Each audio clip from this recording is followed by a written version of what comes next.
subax wanaagsan dhegaystayaal qodobada wararka raadiyaha kulmihiisa ka kuwada ugu waaweyn waxaa ka mid ah madaxweyne axmed madoobe oo maanta ku wajahan magaalada garowe xilli maamulada puntland iyo jubbaland ay diidan yihiin heshiiskii dhuusamareeb 3 ee arrimaha doorashada ciidamada ammaanka oo dad shacab ah ku dilay degmada Hiliwaa ee gobolka Banaadir ciidamo ka tirsan kuwa asluubta oo weerar khasaare geystay ku qaaday taliyaha ciidamada haramcad ee booliiska Soomaaliya dawladda Soomaaliya oo heedaha gargaarka ka dalbatay in gurmad degdeg ah la gaarsiiyo dadka ku nool deegaanka Salaxley ee duleedka Hargeysa kumaandooska Soomaaliya oo wadada xiriirisa Muqdisho iyo Jowhar ku dilay rag qarax ku aasiyay wadadaasi xildhibaan ka tirsan baarlamaanka Hirshabelle oo sheegay in haddii aan wax laga qaban ammaan darrada magaalada Jowhar ay sababi karto dagaal beeleed kooxda Bayern Munich oo xalay markeedii lixaad ku guuleysatay koobka loogu jecel yahay Europe ee Champions League iyo dhageysiga dacwadda loo haysto ninkii muslimiinta badan ku laayay New Zealand oo maanta bilaabanaysa waa subaxnimo Isniin taariikhdan waxay ku beegan tahay 24 bisha 8 sanadka 2020 warka subax Axmed Maxamed Ibraahim ayaa soo saaray waxaana inoo akhrinaysa wariyaheena Amaal Yuusuf Macalin cali suxayfa aad baad u mahadsantahay bismillaahir rahmaanir rahiim subax wanaagsan dhageystayaal mar kale aan ku bilaabo madaxweynaha dowlad goboleedka Jubbaland Axmed Maxamed Islaam Axmed Madoobe ayaa maanta ku wajahan magaalada Garowe xarunta Puntland xilli maamulada Puntland iyo Jubbaland ay diidan yihiin heshiiskii dhuusamareeb 3 ee arrimaha doorashooyinka Cabdimajiid Cabbaas Aadan oo KNN Kismaayo uga soo warama ayaa warkan soo diray xilli maamulada Jubbaland iyo Puntland ay qaadaceen shirkii dhuusamareeb 3 iyo waliba warmurtiyeedka ka soo baxay ayaa xilligan madaxweynaha Jubbaland Axmed Maxamed Islaam Axmed Madoobe waxaa la filayaa in maanta uu safar ugu ambabaxo magaalada Garowe caasimadda Puntland halkaas oo uu kula kulmi doono madaxweynaha Puntland Saciid Cabdullaahi Deni labada madaxweyne ayaa la filayaa in ay ka wada hadlaan arrimaha siyaasadda Soomaaliya iyo doorashooyinka iyo heshiiskii dhawaan ka dhacay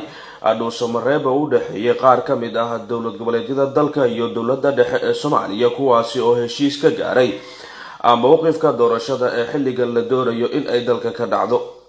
labada maamul ee kala ah Jubbaland iyo Puntland ayaa qaadacay shirkaasi natiijadii ka soo baxday waxaana xilligan ay markaa jira cadaadis ay beesha caalamka ku saarayso in ay markaasi tagaan magaalada Muqdisho oo ay qaataan heshiiska ka soo baxay magaalada dhuusamareeb madaxweyne Axmed Maxamed Islaam Axmed Madoobe ayaa maanta safarkiisa Garowe waxaa la filayaa in ay ku weheliyaan labada gole ee dowlad goboleedka Jubbaland hase yeeshee labada madaxweyne ay sidoo kale ka wada hadlaan arrimaha doorashooyinka iyo xilligan mowqifka adag ay ka qaadan karaan heshiiska ka soo baxay dhuusamareeb 3 dhanka kale waxa ay labada madaxweyne sidoo kale horey ugu ballameen in arrimaha doorashooyinka ay meel cad ka wada istaagaan oo ugu horeyso arrimaha markaasi xilligan ay dowladda Soomaaliya gadaal ka riixayso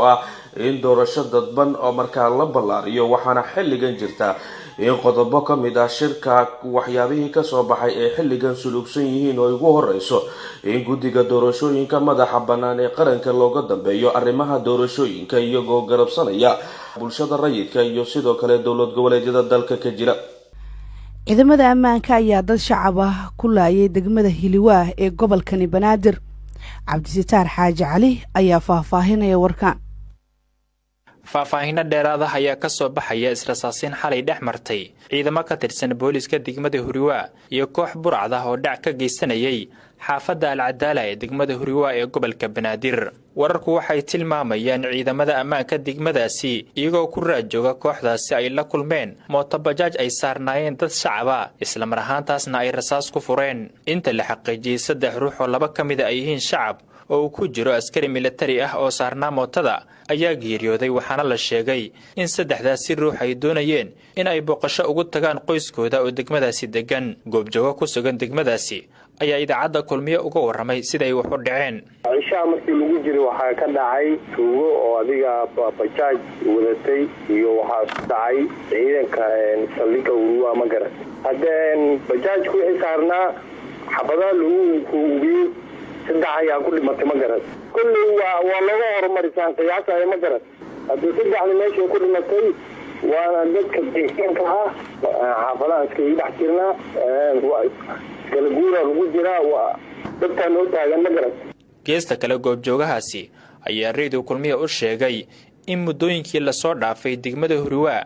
gaar ahaan xaafadda alcadaala ay ku soo badanayeen kooxaha burcadda ee dhaca u geystaa dadka shacabka ah ee ku nool degmadaasi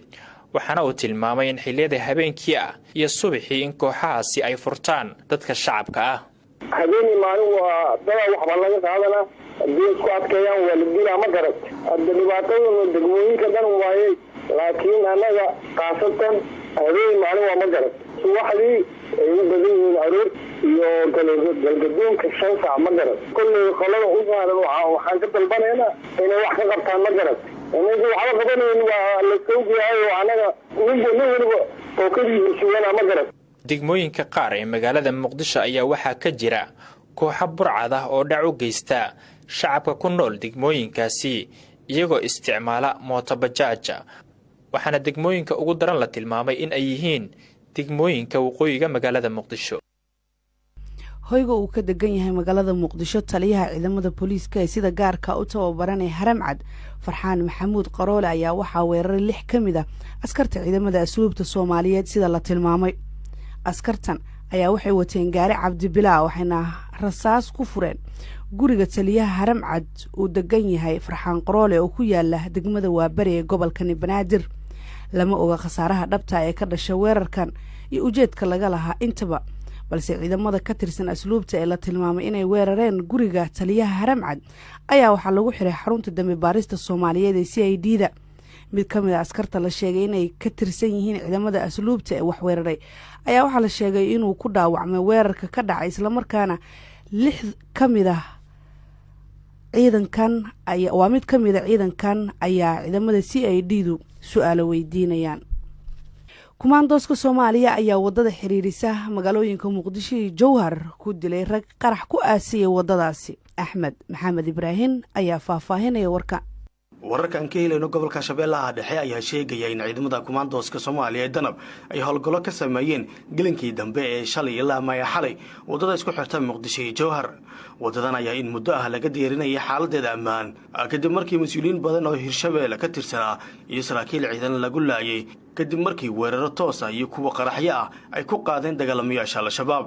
howlgalkan ay sameeyeen ciidamada Danab ayaa ujeedkiisu ahaa ka sifaynta dagaalamayaasha Al-Shabaab wadada isku xirta Muqdisho iyo Jowhar. xilligaasina waxaa la tilmaamay inay dileen qaar ka mid ah dagaalamayaasha Al-Shabaab oo ku sugnaa qayb ka mid ah wadooyinka soo gala wadada dheer ee isku xirta Muqdisho iyo Jowhar. ciidamada kumaandooska xooga dalka ayaa halka loo yaqaano Ceelgaal oo ku dilay 3 ka mid ah dagaalamayaasha Al-Shabaab kuwa oo la tilmaamay inay miino aasayeen. sidaas waxaa idaacadda ku hadashay afka ciidamada u sheegay taliyaha guutada 16aad ee kumaandooska xooga dalka gaashaanle Ismaaciil Cabdimaalig.